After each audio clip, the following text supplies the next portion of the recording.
Right, so back at the garage, and I sort of thought on the drive home that I cut the ending a little bit short on this last video. Reason being, it was very, very hot. I was very tired, and we'd had a really stressful day just because of the stuff that went wrong. So I thought what I'd do is I would get the truck all washed off, and I will actually show you the damage that these events do to these vehicles. Bovington is obviously the extreme of this. We do always take, or we have in the past taken significantly more damage at Bovington than we do anywhere else. Initially I've washed the truck off, nothing obvious jumps out at me. The odd little nick and mark here and there, but I mean in terms of actual damage, we do know that midway through the event the exhaust came loose. So we'll have a look at that, move these ramps out of the way. And what it does, I mean you can see this is previous damage, but it comes off, it sort of skips about or it gets pushed up into the prop shaft. So what we want to do is have a look and see why that is as, all right, I can tell you why that is as loose as it is. So it's actually broke, focusing, broke the hanger from the underneath of the truck. So that's issue number one, but what I'll end up doing with that, I mean you can see they're only very, very thin metal anyway. So we'll reseat that, we'll clean it all up, we'll weld it, make it a lot stronger, and that fixes that problem. This here, this dent, so that was actually from round one at Walters Arena last year. And I remember it so vividly because it basically wrecked poor Will's back in the process. I mean, you can see this stuff. It is literally like concrete. So we will, before we go to the next event, we will take all of the wheels, tyres, wheels off. We strip all the brakes down, make sure everything's serviced and all ready for the next one. So this is just a clean at the minute. You can see that bush there, look. So again, it's moved right over, so a gap that side. If I can get the camera to focus in on it, absolutely nothing that side. So again, we need to address that. What else do we have? So bit of weeping from that there.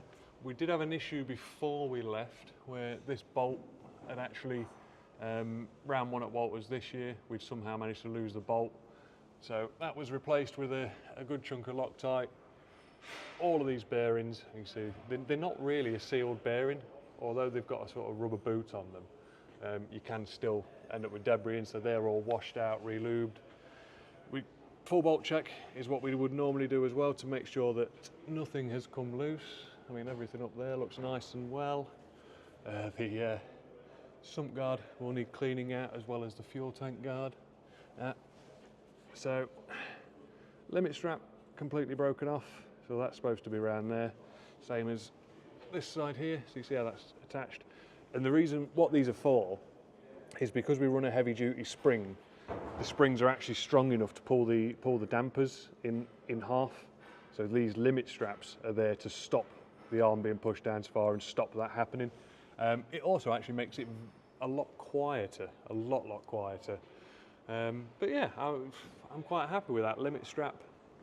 A couple of bushes, usual strip and clean, and weld the exhaust up. Everything under here, obviously we'll clear all of the mud off, we clean all of this off the brake lines and pretty it all back up.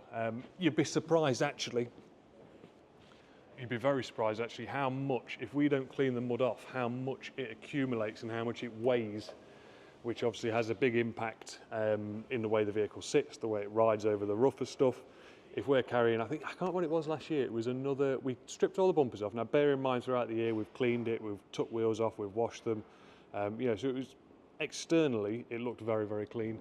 But we actually stripped the bumpers, front wings off, that sort of stuff, and I'm sure it was over 80 kilos of mud that had accumulated behind bumpers and you know, up in the wings and that sort of thing. I mean, you can see, well, I say you can see, you might not be able to see, but we do take the arch liners out of them to make the whole cleaning process a lot easier and to stop us getting all that sort of mud stuck in there. But you do still get some, it's all part of it. But yeah, so it gets all sort of wedged up in there. You can still see there's a bit from the last event. stuck in there. We've got a bit of an issue there, obviously with us rubbing, but again, it's not sharp, so I'm not too worried about it. Same there. And what we're also looking out for is cracks to make sure that we've not broke anything, you know, structurally. Through winter, we did fully strip this down and go right through it all. Any little cracks we got, we did weld up. But again, it's just making sure that there's nothing that has broken that's opened back up that may cause us a problem. Such things as up here on the subframe. There you go. So these subframes are normally bolted through to the body. End of last season, it had actually ripped the fixings out, so that's now plated and welded to the body, which is all good up until you need to take the subframe off, and then you've got to get the grinder out. Oh, and yeah, so there's this one here as well, look. So, oh well, limit strap again, broken. Not happy at all, that limit strap. I don't know whether we can see a bit better. Yeah, so, yeah, very, very poorly limit strap, that one. But overall, not too bad at all. Couple of late evenings work and it'll be ready to go. But yeah, I just thought I'd give you a sort of slight insight as to, we don't just get back from the show, from the event, drop it off the trailer, give it a wash, and we're ready for the next one. There is a lot of stuff that goes on in between each event. A lot of maintenance, typical service stuff, you know, cleaning air filters, replacing oils and filters and that sort of stuff. But then there is a fair bit of maintenance that is required to keep these stock class cars going and doing what they're doing. And then internally, it'll be a pretty big clean out, because you'll have seen in the video, it was incredibly dusty. You end up with mud and dirt, and you can see where it sort of going through the puddles, it comes inside. It's yeah, it soon gets it dirty in here. And you sort of think, well, what's the point, because we're going to go do it again. If you get to the next event and it's wet and it's miserable, the last thing you want to be doing is getting inside a filthy, dirty truck that's just not a nice place to be. I mean, you see the dust that we accumulate. You know, it soon comes inside and soon makes a mess.